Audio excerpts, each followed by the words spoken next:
Welcome to the Urban Complex, a system of interrelated, emotion-charged ideas, feelings, memories, and impulses. This name takes the definition and lays out what a listener should expect. A podcast where ideas, feelings, and memories collide, leading towards meaningful change. I'm co-host Chris Richardson. Please enjoy the journey with the Urban Complex. Smarter cities for a stronger tomorrow. All opinions by Chris Richardson, Dominic Papa, and podcast guests are solely their own opinions and do not reflect the opinions of Arizona State University, the Arizona Department of Education, or the Arizona Commerce Authority. Any endorsement of or messages from sponsors or solely supporting the production of this podcast. There is no relationship further than podcast purposes with any sponsor unless separately created with another entity. Enjoy the Urban Complex. Smarter cities for a stronger tomorrow.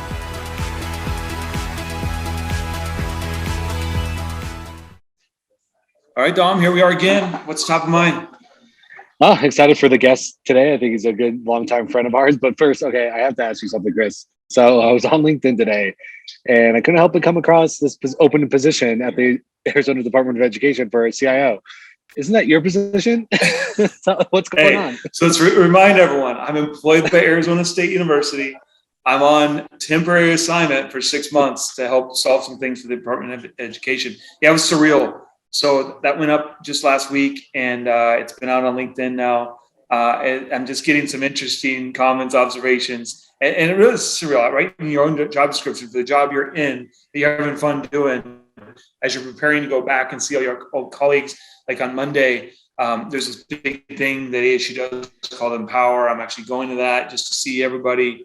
We went to the football game. That was a lot of fun seeing everyone. So it's like I'm halfway through, so I'm got totally focused on Department of Education. I want that to succeed, but I'm also trying to figure out, all right, what do I want to swing back into? What's the big thing? Work with Lev and the team and get excited about that. So yeah, well, I'll be speaking at that event on Monday, and yeah, I think so. Do they allow you to like sit in on the interviews and stuff like that? Do you get to participate in hiring your replacement, so to speak? I think we're going to remove myself. Technically, I'm only a contractor as well. Got it.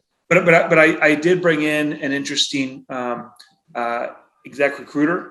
She's been a mentor of mine for a long time. She's doing it pro bono. She's awesome, and we've worked out. Like I've orchestrated the whole how the panels will work. I'll probably have I'll probably do the pre-screen. If we get more than however many, get them down to a manageable number. 10-ish. So I'll probably do that part. Makes sense. But yeah, so it's gonna be a lot of fun. We have a great team. There's so much going on here that hopefully we can really raise the bar and continue the talent and just keep the Department of Education at top notch. Awesome. Yeah, it's exciting. You've been doing great work. So, all right, Chris, tell us about the guest today. It's probably the person, one of the people I've probably known the longest. In fact, it goes back to when you and I were planning with Lev that first Smart Region event. We'd barely known each other at that time. That kind of brought us together. But Jason, I don't remember exactly how I was trying to get him to speak, I think, because of 100 Resilient Cities. In fact, I was trying to see if he'd get me that guy Chamath, who's an amazing venture capitalist.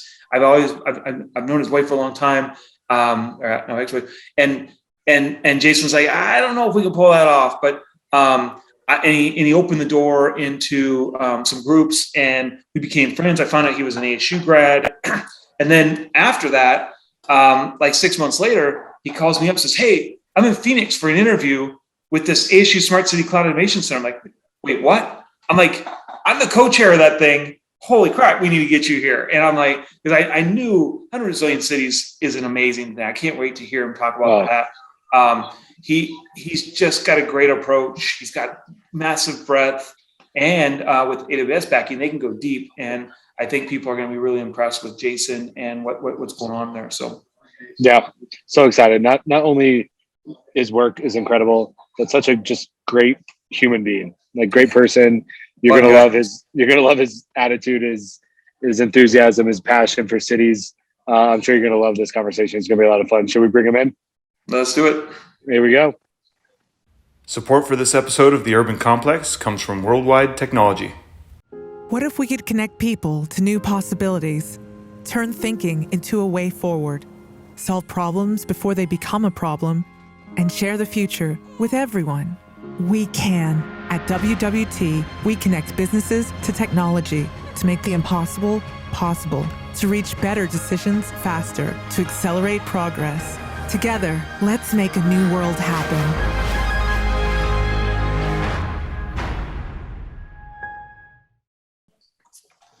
Jason, please let Dom and I give you a warm welcome to our podcast, The Urban Complex. Good to have you. It is such an honor to be here with you guys. Congratulations, by the way. What number is this? I think this might be 40 by the time that we publish.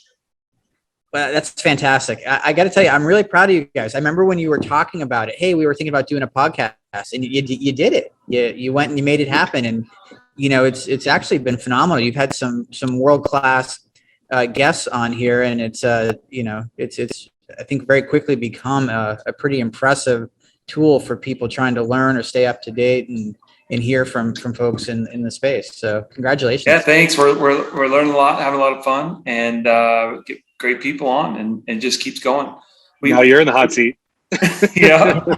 We tried not to be too Arizona centric, so it's great to come full circle and get the story of what you have to share. So why don't you start with some information about you? We found it's the best way to get kicked off and get the guests, build rapport with our audience. And obviously we'll come up to some of the more smart city things, but just tell us a little bit about your background and what you've done.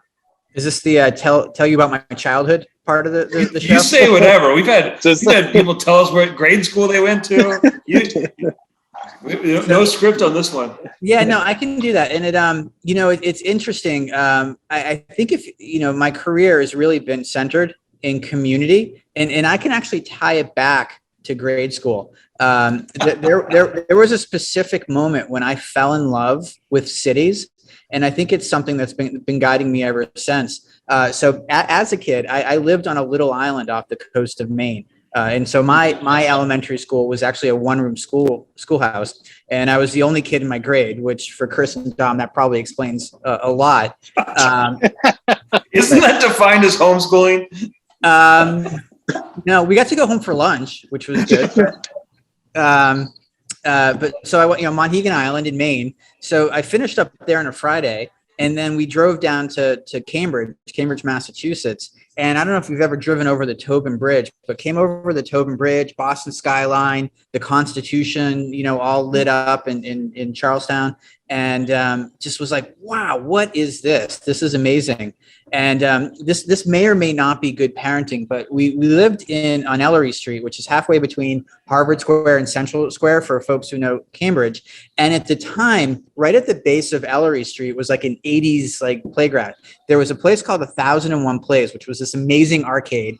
And for the kids listening on, you used to have to go to a physical space with games to play video games. And then next to that was the Orson Welles Science Fiction Theater. And unfortunately that burnt down. But the weekend we moved, the Orson Welles had their 48-hour science fiction run. And my dad took me. And so I stayed up all night, completely hopped up on Mountain Dew, and watched all these amazing science fiction movies. And I'm probably still impacted by that to this day, but it's just, cities are so amazingly vibrant, and every city everywhere in the world has these special parts about it. And one of the great joys, I think, of working in this space is getting to go to different cities and explore what makes them unique, what makes them special. And I think if you look at it from that standpoint, that community, that energy, that vibe, that personality, the technology and everything is certainly secondary, but how do you discover the true identity of cities and help to celebrate that? That's amazing. I mean, you start with that juxtaposition of a small island off the coast of Maine where you're the one in your grade, and you get down to Cambridge, which is a vibrant community itself. And then you find yourself in places like 100 Resilient Cities, massive organization like Amazon and Amazon Web Services, and this Kick thing. Why don't you set the stage? We'll dig into those things in a bit, but just what was 100 Resilient Cities? Tell us briefly about Amazon Web Services, and what is a Kick? Yeah, absolutely. So let me actually go back one step further. In my career, I've had a bunch of different things. I've been an AmeriCorps volunteer with local initiative services corporations. I did about 10 years with the state of Massachusetts, it was very foundational, which I want to come back to. And I've worked in corporations, GE, Comcast, a whole bunch of different things. But all of that a couple years ago led me to 100 Resilient Cities. And I know you guys are interested in this, so let me tell you a little bit about it. It was a program created by the Rockefeller Foundation, and it celebrated the 100th year of the Rockefeller Foundation. So they worked with 100 cities, and resilience, sustainability, huge issues for cities around the world today. And so, was there a way to help catalyze resilience? And the way that they went about it was funding each of the cities to have a chief resilience officer. And I think you've spoken to some of those. I think you guys spoke to Grant from Pittsburgh and others. And so actually having somebody in the city who's a champion, who owns it. And so not just dabbling in resilience, not kind of like, hey, I'm going to have this as part of my portfolio, but it is their portfolio and they own it. And as part of their work, they led the development of a resilience strategy that was very specific to the individual city. So looking at shocks and stresses. So shocks are those big things that happen in a second and can have a huge impact on your city. So things like earthquakes, tsunamis, floods, and certainly we've seen the impacts those have on cities around the world. And then stresses are the things that are more of a little bit of a slow burn, right? Here in Phoenix, extreme heat,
they're talking about resiliency. How do I leverage this federal funding that's coming down the pipeline, not just to help support my community, but build resiliency?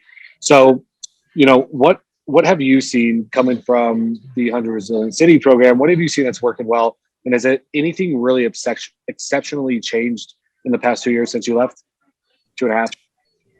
Yeah, I mean, I think there's a couple things, and when we look at cities, I think the most valuable thing any city in the world has right now is time. And if you flash forward to 2050, 2100, the cities that are surviving, thriving, and doing really well are going to be those cities that take advantage of the time they have today to invest in the future.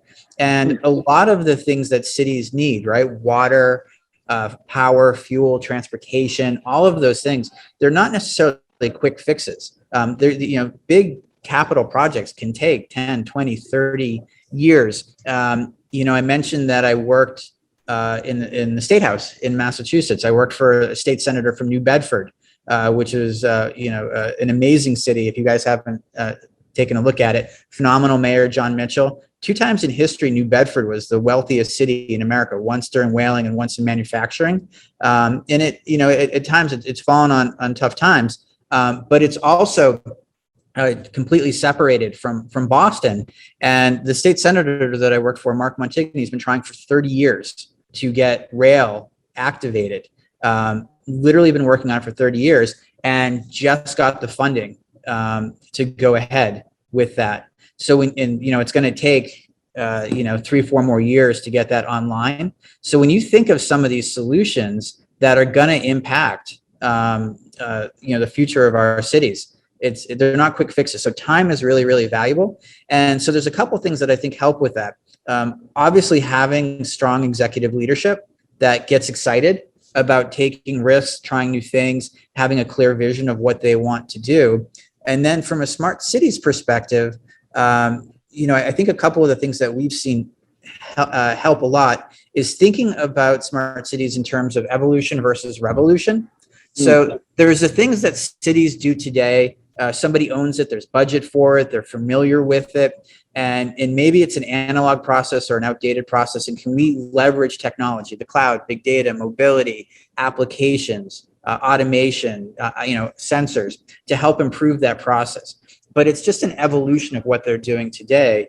A revolution are some of those more disruptive things that maybe someone didn't ask for, doesn't know about, but came in and has changed. And I think we've seen a lot of those come from outside companies, your Airbnb, Waze, Uber, iPhone, all of those things have dramatically changed cities. So I think looking at things in that term. And then the other way that I think we look at things is enterprise versus kind of the mission. So what are the things that cities can do to improve their overall capacity? Things like data exchanges, digital twins, things that build a strong foundation. So whether you're doing education, transportation, whatever it is, you've got that foundation and everyone's not building it as a silo. And then the second part of that is providing better tools at the edge to help the people that are either driving operations or driving service delivery to be able to do what they do better. So that's kind of our approach from the kick. And so we play both at the enterprise level as well as trying to do frontline services. Yeah, I love it. It's such a great mix. I mean, it just works so perfectly well together. All right, so got to ask you though, Jason. So Massachusetts, I'm guessing the Rockefeller was in New York City. Were you located in NYC? Yeah, absolutely. So what brought you out to Arizona? Why Arizona? Why make the move from kind of some big time, big city out here to Arizona? What brought you out here? Why are you here? I mean, other than to be closer to the two of you. You just made Chris blush. Can I tell you guys a great story? Please. So my wife and I, we were living in Massachusetts and we moved to New York. My wife ran a foundation, Midori Goto, famous violinist. And so Amazon called and said, hey, what do you think about coming back to ASU? I went to ASU undergrad and doing this thing with the Kick. And I'd met Chris through the Smart Regions conference. And so it seemed like a great opportunity. I came out, and actually the morning that I had my interview, my wife went to the same Starbucks the entire time that we lived in New York. And she was in line, and the barista that she had always worked with had an ASU pin on his hat. And she was like, "Is that an ASU pin? Why are you wearing that?" And he was, Starbucks and ASU pay for me to get my undergraduate degree. And so she was like, "That's an omen." And she called me and she's like, "You're going to nail the interview. You're going to get the job, and we're going to Arizona." So that's how I got here. Oh, I love it. It's so good. Well, we're happy to have you here, man. You've been such a great leader and helping us drive disruptive, even evolutionary change. So, hey, happy to have you. Happy. We'll have to find that barista and thank him for wearing that pin that day. Go ahead. I was just going to say, and the thing for people listening to this, which I don't know if you guys have gotten into, I haven't heard it in any of the podcasts. There is such a special thing going on in Phoenix. When you Tell us. We don't want to be the one to say it, so we love it. So what's the sauce? So if you think of the last 10 years, right, all these people that have made software and devices and trying just desperately to get cities to do a pilot, and you can bang your head against the wall forever trying to get cities to go and try things. And it's hard, right? It's risky. It can be scary for cities to go throw stuff up. I think that the greater Phoenix region, certainly with the connective, and certainly I think just the mentality of the people here is, let's try things. We've got big problems and they're not going to solve themselves. And there are things: extreme heat, rapid urban development, aging population. All of those things are here. So no matter what part of the smart city space you play in, there's an opportunity to come work with really talented people here who are trying to solve it. And they're willing to go try things. And we found at the Kick a very receptive audience and the ability to go work with cities across the valley and beyond. So if you haven't taken a look at Greater Phoenix, definitely check it out. Yeah, thanks for that plug. And the Kick, the ASU Smart City Cloud Innovation Center, is kind of being a nucleus in one aspect for it. It is powered by Amazon Web Services. So you said what it was earlier. So tell us about some of the impact you're seeing. Like what excites you from how the Kick is aligned to some of these municipalities, and what are they getting excited about as they go through it? Yeah, absolutely. So, change is hard. I mentioned that some of these projects can take a long time. And I think what we've provided with the Kick, again, is that safe space where people can come in with their ideas. We bring together what we call in Amazonian speak a two pizza team. So, no more than you can feed with two pizzas. Although Dom always says I can eat a pizza all by myself. But it's something like 12 to 15 people. We had one of the big cities and the CIOs over here this week, and it's a safe space where they can, again, bring their team, explore a problem. And then, we provide all the resources through ASU and the Kick to go build prototypes. So it's pretty low risk. So I think giving people that opportunity to make something happen that would be really hard for them to do organically with the tools they have on hand. So I think that's a big part of it. But it's really interesting. I've actually, full disclosure, I've been to a few of them. With my ASU hat, people know I'm kind of in flux right now. I've helped advise and get things going with Kick. But what's interesting, it's almost acts as the catalyst for action. Meaning, you get someone with a vision, they come with a functional co-partner, and then they bring these teams. And I remember some of the early ones, like City of Scottsdale. They're looking around. Oh, so that's what you do. You're on the same floor, but I didn't know what you did. Same thing with City of Phoenix when we did the one with the whole service orientation. They had like 6 representatives, different service channels, and they hadn't worked with each other they'd emailed with each other, but they hadn't looked each other across the eye, and they hadn't like deeply understood. And you're working backwards kind of helps them understand how to ground and come to a common understanding that where tech isn't leading with tech, that kind of obfuscates things or says, hey, do all these requirements and come to us when you got your requirements. And the business isn't saying, well, IT can't be at the table because they're a bunch of pain in the, and they just say no. But it brings everyone together and gets common understanding. I think, Chris, I would even say the biggest transformation from what I've seen, and even our guests have, so Mark and Rosa commented on this, is the fact that transformation that's going on across cities, across jurisdictional lines, point. Right? They're learning from each other's Kick Challenge, right? Mark and Rosa said, "Oh, we saw what Scottsdale did through the Kick Challenge. We're going to pivot that and use it in our city." Like the knowledge flow, the solution sharing.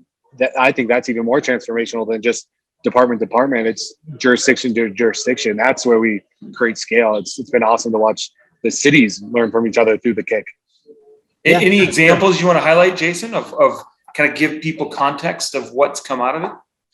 Yeah, no, I think we've done a ton of great stuff. And again, I would push people back to the website. But a couple of the challenges last year, we tried to do some COVID related things, and you've probably all read about evictions. Evictions have hit hard, really, really hard here in Arizona. I think Arizona's seen some of the highest levels. Everyone's been moving here, and as a result, housing prices have been going up. And so a lot of people in fiscal crisis have found themselves with the threat of eviction.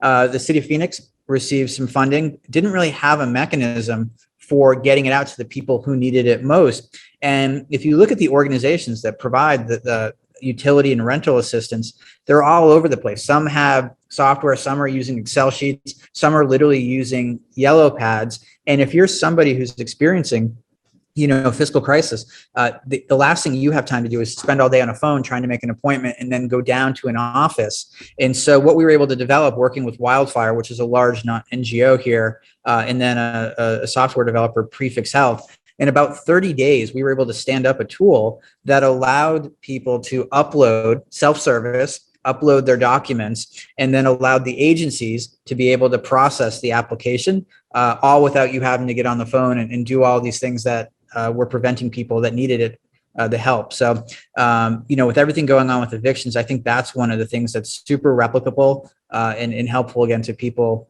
in crisis. Some other examples of things that we've done.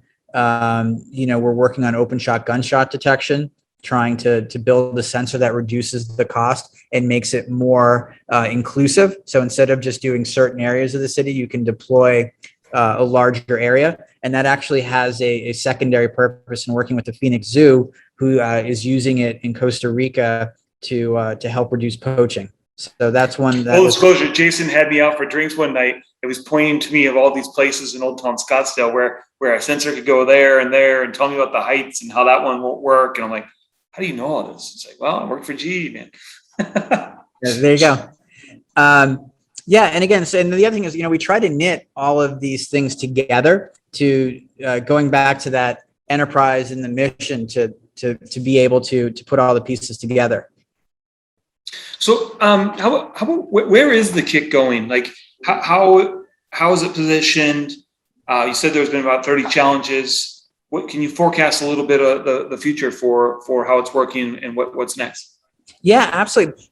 I think one of the things that we would love to do is export more and work beyond just Greater Phoenix. And, we did a challenge with Durban, South Africa, eThekwini, which is one of those cities that's facing extreme drought. And they're doing something like 45% non-revenue water, which means they're losing a lot of water. And we were looking at a data exchange. How can we bring the data from the water they're sourcing with the data from the revenue from the water they're selling and help identify where a lot of water is being stolen, where it's being lost to leaks, and where they've got bad metering. So I think being able to take all of the amazing expertise that Arizona has on water conservation, water, supply, water treatment. We were able to bring in water staff from the city of Phoenix. ASU's got an incredibly deep bench on water with the Kyle Center. And we're able to share some of that expertise with Durban to help set up this data exchange and help them have the analytics that they could use to better understand where to make investments and take other actions. So can we do more of that? Can we take all this amazing knowledge we have here and share it with other places? I think that's one thing. And then I think the other thing, when you look at cities, right? Cities haven't changed that much, the structure, but the way they work has. So, if you take a Department of Transportation that maybe runs the polls, and now everyone's coming saying, hey, throw up my sensor, do this, do that, but they don't really want to be in the sensor business. So can we reimagine, some of these things, how the pieces go together, and what's that vision state for leveraging some of these technologies to better orchestrate and actually solve the problem and not just be stuck in the structure of how things work today. Yeah, so true. I mean, you're speaking my governance nerd language right now. They're no longer the lighting department or the streets department. They're the communications department. It's completely revolutionizing the way cities have been structured. And so that's exciting to see you kind of leading that charge. I'll be excited to see where it goes. I know I'm looking over your shoulder and seeing the engage globally. I know anytime I'm at a conference or talking to people, I'm saying, hey, this resource is not just for Greater Phoenix, it's for all of you. So if you're a city manager, CIO, city official, even a state leader listening, call Jason, text him. You'll be happy. All right, Jason. So last point, you've had such a great background, the KIC, 100 Resilient Cities, GE, other private companies. Talk to us about anything else outside of all of those that you've seen that might be worthwhile to highlight as a best practice, something that you think could be revolutionary in smart cities that our audience would like to hear. Yeah, best practices. I think one of the things that is certainly exciting is the rise of IT leadership. So back when Marty Walsh, who's now the labor secretary in the US, when he first started his administration, if you went into Boston City Hall and got in the elevator, it still said MIS department. And so, cities had an MIS director who came and, changed passwords and loaded software. And, now, CIOs are cabinet level officials that are involved in pretty much every policy decision. And so I think building that expertise, in cities is something we've seen evolve naturally. But the next step, how do you backfill that with the data expertise, and some of the other in-house things so that cities can do more? And can we, as the KIC and I think AWS, provide more self-service tools to help people? And so instead of things having to be big, complex, procurements and builds, can we make things kind of go together easier? And I think you're starting to see more of that, more interchangeable pieces. So less, hey, I bought my software for my agency and this software for this agency. And again, more of those pieces going together. So I think it's a combination of having the leadership and the skills in-house, plus having some of the tools and being able to execute on that vision. I think that's a big, big part of it. Yeah, totally. So, go ahead, John. Oh, no, I was just going to say, we had, Kevin Jones, the former CIO of the Indiana Department of Child Services on. He said the same thing about putting the CIO in the executive leadership position. He even went so far as saying, if it's not there, run. If it's not there, run. Get out. But it's great. And, honestly, Jason, just a kudos to you and AWS. Without technology and solutions like an AWS cloud, governments would never be able to think about being lean and agile as you think we can kind of get to. So, yeah, more kudos to you. And we also had Mark Schwartz, one of our early guests, right? Talking about the seat of the table. I remember, Dom, you were really surprised of hearing kind of how he'd approached that and some of his other books, even though you couldn't get the sub part of the book right, got in trouble. Yeah. Hey, so Jason, as you were preparing, what question were you expecting that we haven't asked? Gosh, I don't know what question I was expecting. I don't know, maybe some of my favorite projects or, that I've seen elsewhere, things like that. Global view, maybe. So tell us your favorite project. So I think, again, maybe heavily influenced by 100 Resilient Cities. I think, smart lighting, smart parking, some of the things that we've seen over the last 10 years, obviously really important. I think as we go forward, in this next 10 years, it's maybe looking at some of those really big things like water, food, power. I can live without, certain things, but if we don't have water, you don't go very far. And there's a lot of cities around the world that are, pretty close to running out of water. Even places like you wouldn't think, like Atlanta, that have major challenges, like Atlanta as well. And I was gonna say like Jakarta. Jakarta's 30 million people. That's a lot of people, and they're both subsiding, shrinking because of lack of water. At the same time, the sea level is rising. That's a bad combo. It's not a good equation. So I think the projects that I'm kind of getting most excited about are those that are, looking at smart cities, but how do you go and ensure that cities are going to be able to tackle these really, potentially catastrophic things and be able to survive. So you heard it here. Jason and the Kick want to go after Jakarta and figure out how to offset low water, increasing water tables. That sounds amazing. Population. Cool. Well, hey, Jason, we always ask a common question of our guests as we close. And we know, Dom and I, we can't do it on our own. We know you can't do it on your own. Is there anyone particularly appreciative that you want to call out? And knowing us and what the urban complex is about, is that they also can be potentially a guest. We'd love to know if you think they'd be a great fit for the urban complex too. So who should we call out? Tell us a little bit about them.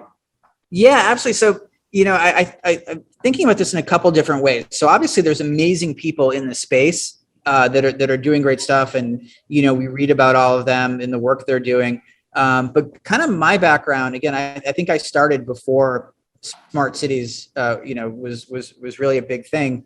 Again, I came from the politics world and in public administration. I got my MPA and I went to Northeastern, and my professor at Northeastern was actually Mike Dukakis. And Wow. As a former governor, and I think somebody who really truly cared, very empathetic about helping people, and truly understanding the mechanisms of government and how they work. And I think that's something that's sometimes missing from smart cities. People who don't necessarily understand how to budget, how laws are written, how policies and, politics, campaigning, and all of those cycles heavily influence the ability to go and get things done.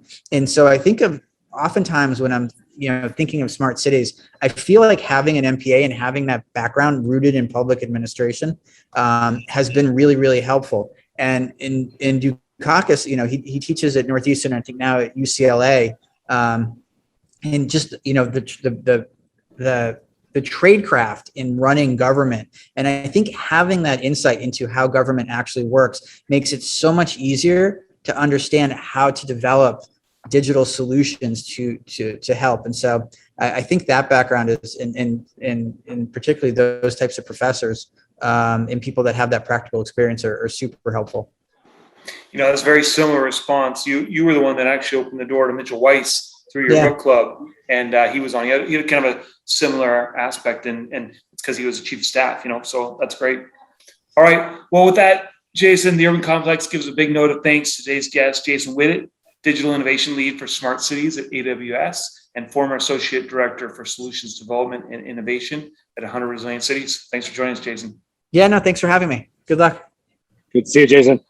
The Greater Phoenix Economic Council, known as GPEC, was named the top economic development organization in the U.S. in 2020. As a data-driven regional organization, GPEC serves as a strategic partner to companies across the world as they expand or relocate to other markets. Over the past 31 years, GPEC has fueled the Greater Phoenix economy by helping more than 850 companies and creating more than 154,000 jobs. Leaders in Greater Phoenix are building the nation's most innovative and connected smart region through the Connective. This community-driven applied research model deploys technology at scale. For more information about GPEC, visit gpec.org. Okay, Don, that was Jason Whittet. What'd you think?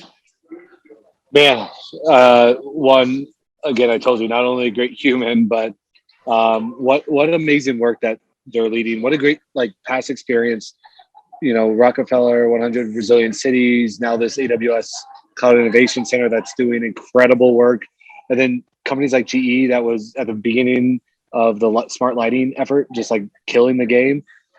His experience is incredible. And I think the way he approaches cities as, hey, let's just figure out how to solve a problem. Let's not think about tech. Let's not think about vendors. Let's not think about brands. Let's just figure out how to get you down the process of solving your challenge in a much more quicker, much more faster, much more agile way.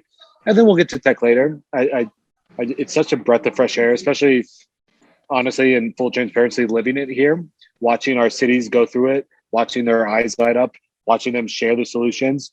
What a tremendous resource to have in our backyard. And again, like I said, it's open to every city, even Durban, South Africa. Yeah, it's amazing me some of them aren't using it. I wonder why. But those that are, they keep coming back. They keep getting more ideas. They keep getting more stuff. They share it with the others. It's a good point. Yeah. What about you? What'd you think? Well, as I was hearing him speak, he reminded me of a recent guest, Como.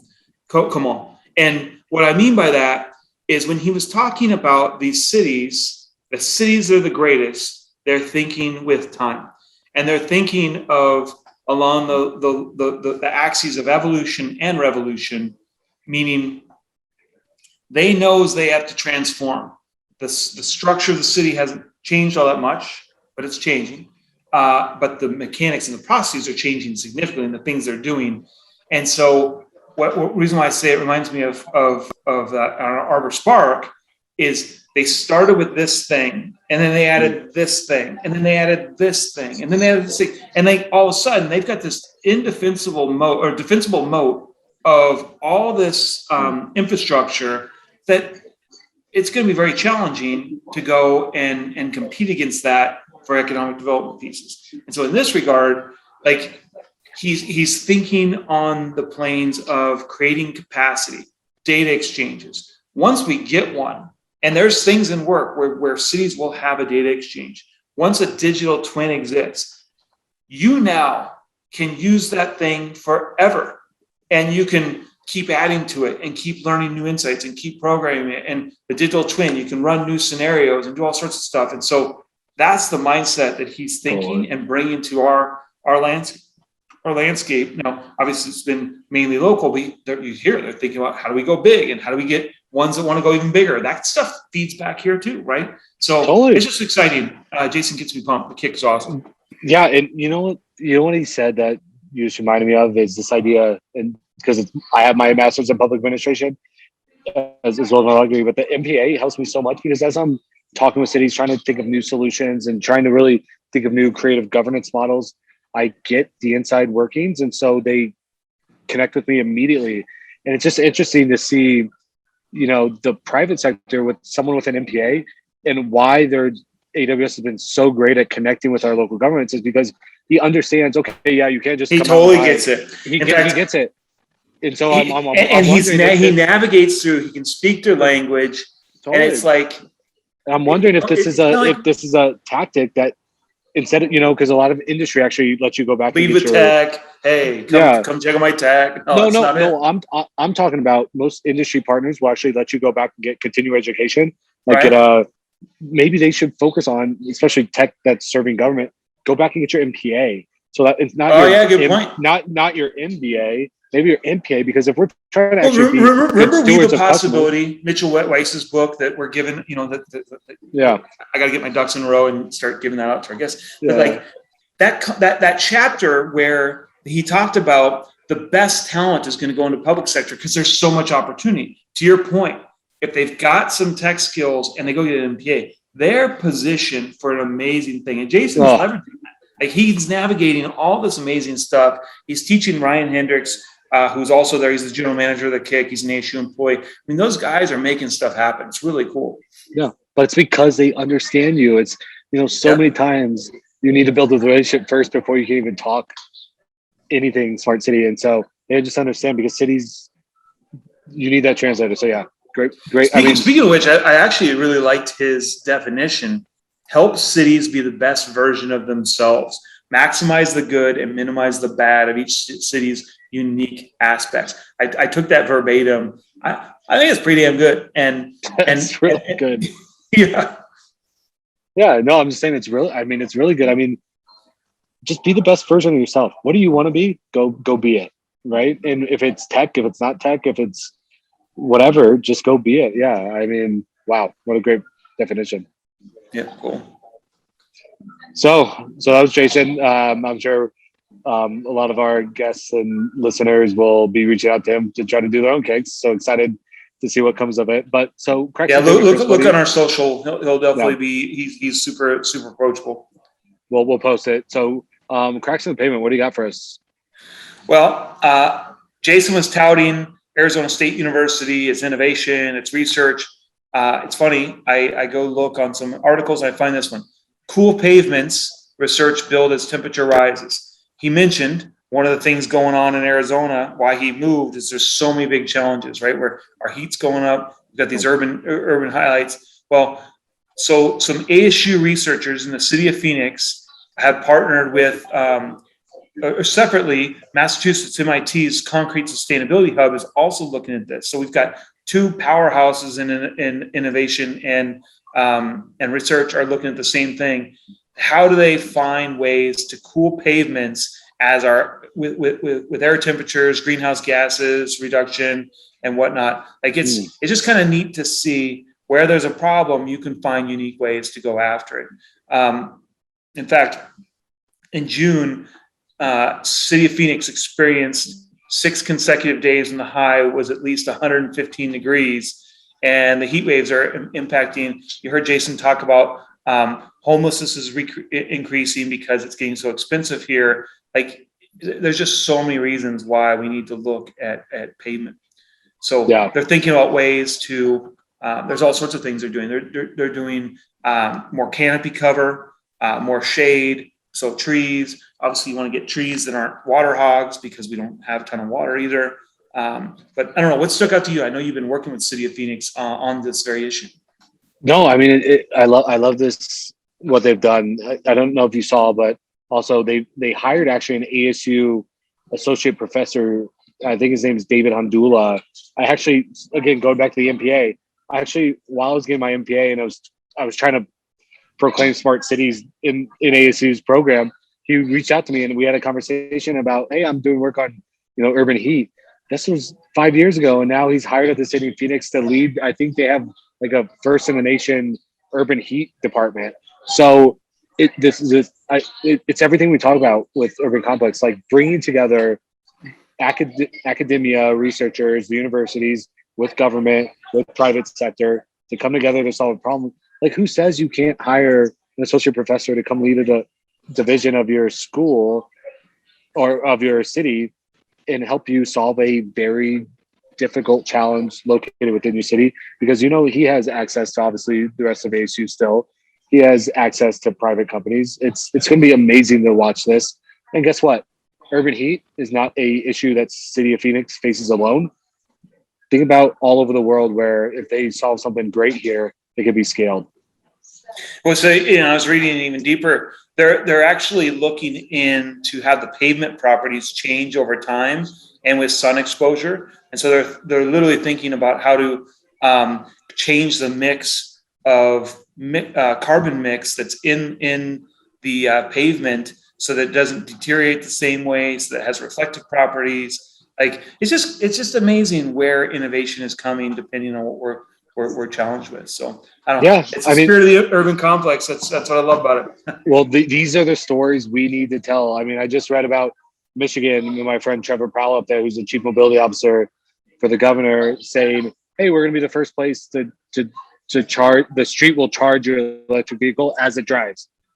Okay, let's tell the story. Let's see if it works. Let's learn from it. Which is interesting, because I was on this EV panel at that Center for Towns and League of Towns and Cities, and this mayor asked, I was saying how I've been an electric vehicle driver for 7 years, and I haven't gotten a single gas trip because I just charge at home. And the guy goes, wait a second, that means you haven't paid a dime in tax.